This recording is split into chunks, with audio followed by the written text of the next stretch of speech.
अस्त्र शस्त्र के अभ्यास के लिए उपयुक्त समय में भी बीच बीच में अवसर निकालकर वे उत्तम चरित्र में, ज्ञान में तथा अवस्था में बड़े चढ़े सत्पुरुषों के साथ ही सदा बातचीत करते और उनसे शिक्षा लेते थे। वे बड़े बुद्धिमान थे और सदा मीठे वचन बोलते थे।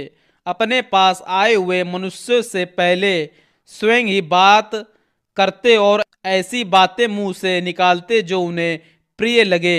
बल और पराक्रम से संपन्न होने पर भी अपने महान पराक्रम के कारण उन्हें कभी गर्व नहीं होता था। झूठी बात तो उन्हें मुख से कभी निकलती ही नहीं थी। वे विद्वान थे और सदा वृद्ध पुरुषों का सम्मान किया करते थे। प्रजा का श्री राम के प्रति और श्री राम का प्रजा के प्रति बड़ा अनुराग था।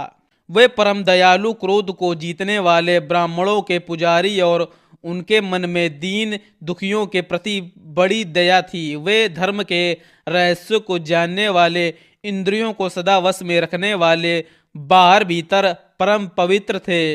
अपने कुलोचित आचरण, दया, उदारता और शरणागत रक्षा आदि में ही उनका मन लगा रहता था। वे अपने क्षत्रिय धर्म को अधिक महत्व देते थे। मानते थे कि वे उस क्षत्रिय धर्म के पालन से महान स्वर्ग परम धाम की प्राप्ति मानते थे। अतः बड़ी प्रसन्नता के साथ उसमें संलग्न रहते थे।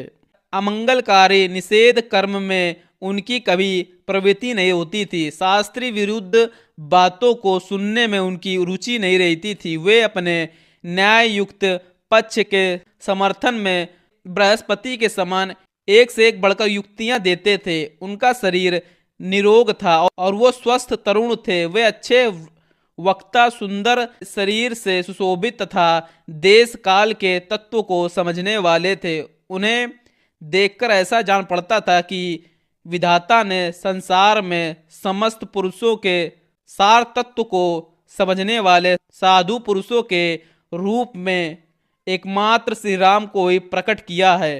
राजकुमार श्री राम श्रेष्ठ गुणों से युक्त थे। अपने सद्गुणों के कारण प्रजाजनों को बाहर विचरने वाले प्राणी की भांति प्रिय थे। भरत के बड़े भाई श्री राम संपूर्ण विद्याओं के व्रत में निष्णात थे और 6 अंगों सहित संपूर्ण वेदों के यथार्थ ज्ञाता थे। बाण विधा में तो वे अपने पिता से भी बढ़कर थे। वे कल्याण की जन्मभूत, साधु, दैन्य रहित, सत्यवादी और सरल थे। धर्म और अर्थ के ज्ञाता